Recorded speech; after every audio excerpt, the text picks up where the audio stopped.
एक सास की कहानी सुने कि वो बहू से परेशान क्यों रहती है। मैं एक परेशान सास हूँ।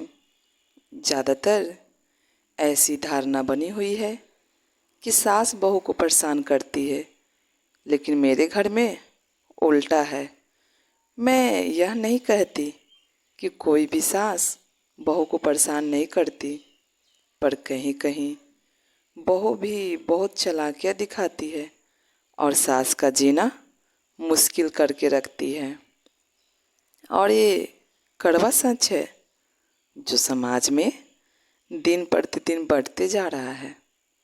मेरी बहू उनमें से ही एक है। मेरे घर में किसी तरह की कोई कमी नहीं है। हर काम के लिए नौकर लगे हुए हैं, लेकिन नौकर वक्त पर आते हैं और वक्त पर अपना काम कर कर चले जाते हैं। उसके बाद भी घर में बहुत से काम होते हैं जो कि खुद करने पड़ते हैं। लेकिन मेरी बहू इतनी चालाक और कामचोर है कि वह कभी भी कोई काम करने की तो दूर की बात है, वो कभी किसी भी काम में मेरा हाथ भी नहीं बांटती है।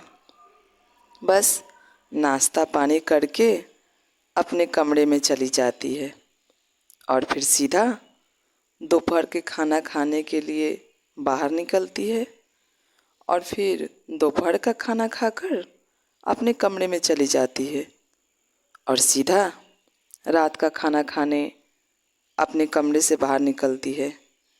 बीच में कई बार चाय पानी वगैरह बनाना पड़ता है। कोई गेस्ट आ जाए तो उसके लिए कुछ नाश्ता पानी का इंतज़ाम करना पड़ता है। यह सब कुछ पहले भी मैं करती थी और अभी भी घर में बहू लाने के बाद और इतनी उम्र होने के बाद भी मैं ही करती हूँ। बाकी खाना तक बनाने के लिए मेरे घर में कुक है।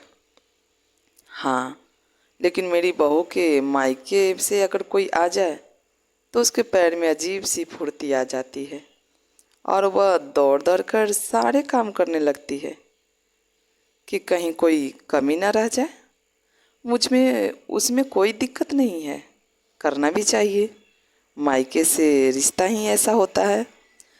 लेकिन रिश्ता सिर्फ मायके से ही तो नहीं निभाया जा सकता ना। बाकी घर में कोई भी आ जाए उससे उसे कोई मतलब नहीं होता। चलो, यह भी ठीक है। मैंने आज तक संभाला था, आगे भी संभाल लूँगी। सबसे अधिक दुख तब होता है जब घर में कोई काम चल रहा होता है, जैसे पेंटिंग या घर की सफाई या घर में कोई भी काम चल रहा हो, तो मेरी बहू तुरंत बीमार पड़ जाती है। सच्चाई यह है कि वह बिल्कुल सही सलामत ठीक ठाक बैठकर बोल बतिया रही होती है और जैसे ही उसे पता चलता है कि कल से काम लगने वाला है या आज दोपहर से कोई काम लगने वाला है, तो तुरंत ही उसे चक्कर आने लगते हैं, उसे बुखार होने लगता है और वह बीमार हो जाती है। और ऐसी बीमारी होती है कि उससे डॉक्टर के पास भी नहीं जाया जाता। उसका कहना होता है कि वह थोड़ा आराम करेगी तो ठीक हो जाएगी, और यह सच भी है, वह ठीक भी हो जाती है। वह भी बिना डॉक्टर के पास गए, लेकिन उसका ठीक होने का वक्त मुझे पहले से पता होता है। जिस दिन घर में काम खत्म होता है वह ठीक हो जाती है। अब सबको लग रहा होगा मैं यहाँ बैठकर अपनी बहू की बुराइयाँ कर रही हूँ, लेकिन यह एक सच्चाई है जिसे मैं पिछले 5 सालों से झेल रही हूँ। लेकिन अब मेरे बर्दाश्त के बाहर हो चुका है और मैंने एक फैसला ले लिया है, क्योंकि इस बार मेरी बहू ने बहुत ही गलत किया। मेरी एक ही बेटी और एक ही बेटा है। मेरी बेटी अपने सास ससुर के साथ लंदन में रहती है और 5 साल पहले अपने भाई की शादी में ही इंडिया आई थी, क्योंकि हर साल लंदन से इंडिया आना आसान नहीं है। इसलिए वह 5-6 सालों में एक ही बार इंडिया आती है और अपने मायके भी आती है। मेरी बेटी आने पर मेरी बहू ने हर बार की तरह अपना नाटक जारी रखा।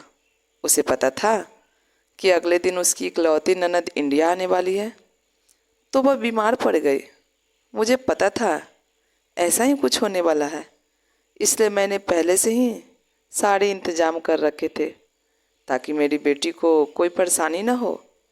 आखिर इतने दिनों के बाद वह मायके आई है, उसमें भी वह घर के कामों में लग जाए, मुझे यह पसंद नहीं। उसके साथ ही उसके सास ससुर 5-6 साल में एक बार ही इंडिया आते हैं। उनके इंडिया के घर में ताला लगा रहता है, जहाँ साफ सफाई कर कर कुछ दिन के लिए वह अपने ससुराल में रहती है। फिर उसके सास ससुर कहते हैं अब कुछ दिन तुम अपने मायके में भी रह लो, फिर पता नहीं कब मिलना हो। उसके बाद वह अपने मायके आती है। मेरी बेटी अपनी भाभी से शादी के बाद पहली बार मिलने मायके आई थी और उसके भाभी ने उसके साथ ऐसा व्यवहार किया कि बीमारी का नाटक करके पूरा टाइम अपने कमरे में पड़ी रही। ढंग से अपनी इकलौती ननद से बात तक नहीं की। सच बताए, हम अपने आप को एक बेबस सास समझ रहे थे और एक बेबस माँ भी, जिसकी बहू न तो बीमार होती, अगर बीमार भी होती तो हम उसे डॉक्टर से दिखाकर ठीक कर लेते। लेकिन ये ऐसा नाटक होता था जिसे हम किसी को बता भी नहीं सकते थे। कामकाज के लिए मैंने अलग से 2 काम वाली 24 घंटे के लिए अपने घर में रख लिया था, ताकि मैं अपनी बेटी को वक्त दे सकूं। मेरी बहू को इस बात का भी बहुत घमंड है कि वह एक बड़े और अमीर परिवार की इकलौती बहू है।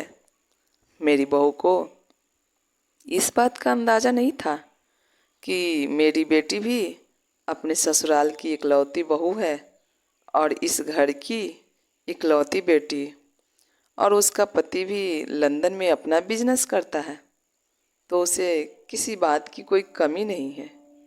मेरी बहू तो बस इसी गुमान में रहती है कि वह बहुत अमीर घर की बहू है, बहुत बड़े बिजनेसमैन की पत्नी है, घर में नौकर चाकर लगा है, तो उसे किसी की भी इज्जत नहीं करनी है। मेरी बेटी को अपनी भाभी का यह व्यवहार बिल्कुल अच्छा नहीं लगा रहा था। उसे लग रहा था कि वह क्यों अपने मायके आई।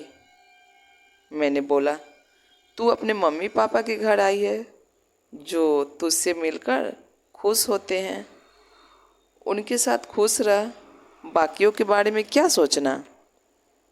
खैर, अब मेरी बेटी के लंदन वापस जाने का वक्त आ चुका था और मैंने प्लान बनाया कि बाहर चलकर होटल में आज सब मिलकर खाना खाते हैं।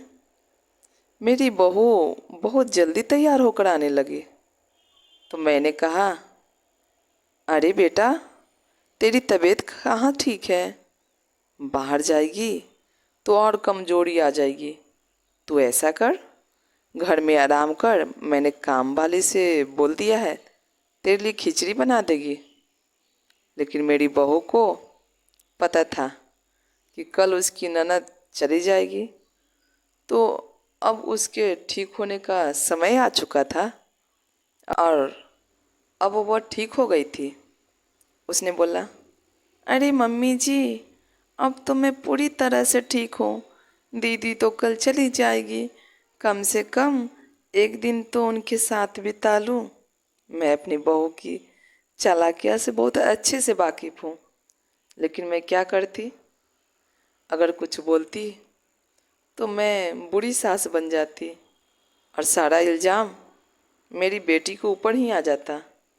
वैसे मेरी बहू का मुख्य उद्देश्य तो यह था कि वह मुझ पर नज़र रख सके कि मैं अपनी बेटी के लिए मार्केट से क्या क्या गिफ्ट खरीदूंगी, क्योंकि आखिर वह अब इस घर की मालकिन खुद को जो समझती थी, तो उसके हिसाब से ही तो मुझे चलना था। खाना खाकर हम लोग पास के ही ज्वेलरी शोरूम में चले गए। वहाँ मैं अपनी बेटी के लिए कान के झुमके लेने लगी और अपनी नतनी के लिए भी एक छोटे छोटे इयररिंग्स और नाती के लिए गोल्ड चैन देखने लगी। तो मेरी बहू का कहना था, क्या मम्मी, आजकल सोना कौन पहनता है? वैसे भी दीदी लंदन में सोना थोड़ी ना पहनती होगी। इससे तो अच्छा है आप इन्हें कोई स्टाइलिश से कपड़े दे दो। मुझे बहुत अच्छे से समझ में आ रहा था कि मेरी बहू को मेरी बेटी के ऊपर किए जाने वाले मेरा खर्च पसंद नहीं आ रहा था। मैंने बोला, तू चिंता मत कर बहू, इतने सालों के बाद तो मेरी बेटी आती है, कपड़े तो मैं उसे दूंगी ही। उसके अलावा कुछ नेक देना तो बनता ही है ना।